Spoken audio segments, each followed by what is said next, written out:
Apple last year introduced the iPad mini 1 with a brand new design, but a couple of things set it back. It only had an A5 chip. It had a non-retina display. They need to hit back hard, and they did. This year, they would come out with flagship specs. They would come out with an A7 chip and a retina display, and this is what we're going to talk about today. That's right, this is an iPad mini 2 on iOS 7. Now this is going to be kind of a short video because I talked a lot about iOS 7 in the iPad Air video. So if you want to take a look at that experience, go check that iPad Air video out.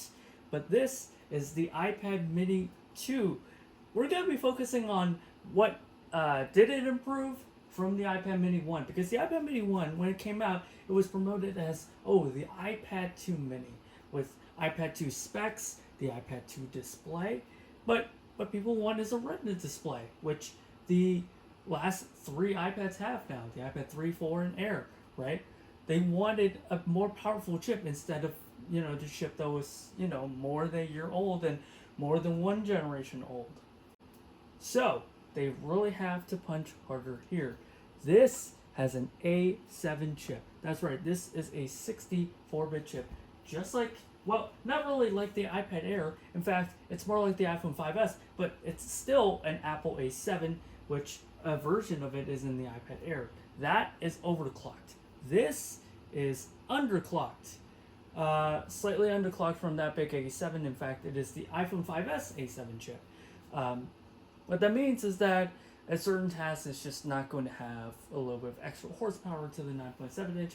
But since the iPhone 5S is using it, and since the iPad Air is using a version of the Apple A7, you can argue that this has flagship specs. So not only is it a lot faster, in fact, I think it is 4 times faster, but you also get the benefit of a Retina display, which is fantastic. Right. Just because I want a mini-sized tablet does not mean that I want to sacrifice on the image quality, and the iPad mini did not disappoint. Now, here is the iPad Air that I've just put next to it that is slightly off screen, that is not very helpful. So I'm just going to move it center stage. But now, and this is the only time in the iPad Air mini's history that you could argue that the real difference between both is the screen size, because right, it has the same chamfered edge, same micro drilled speaker and microphone holes, same lightning connector design, chamfered edge, the thinner borders, right?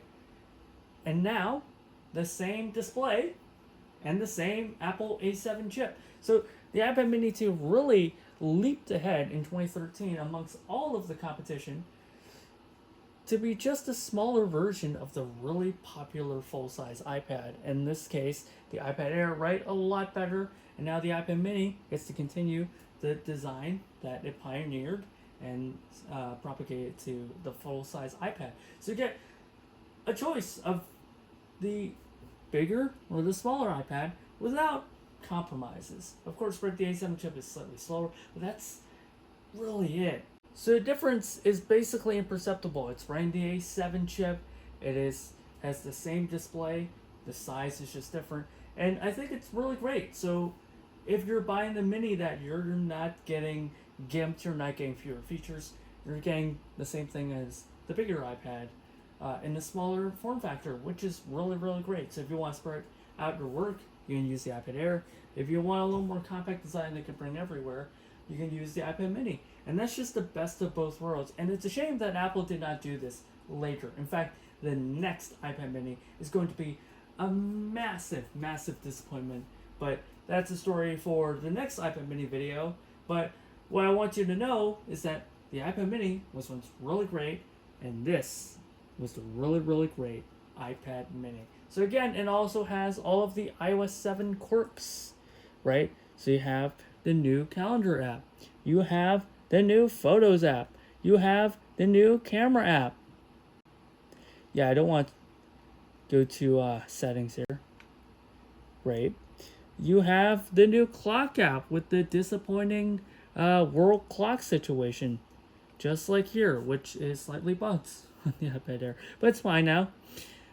Yeah, you have maps, videos, notes still has the skeuomorphic design that I showed you. In fact, I'm going to show you once again, in case you haven't seen the iPad Air video. There we go.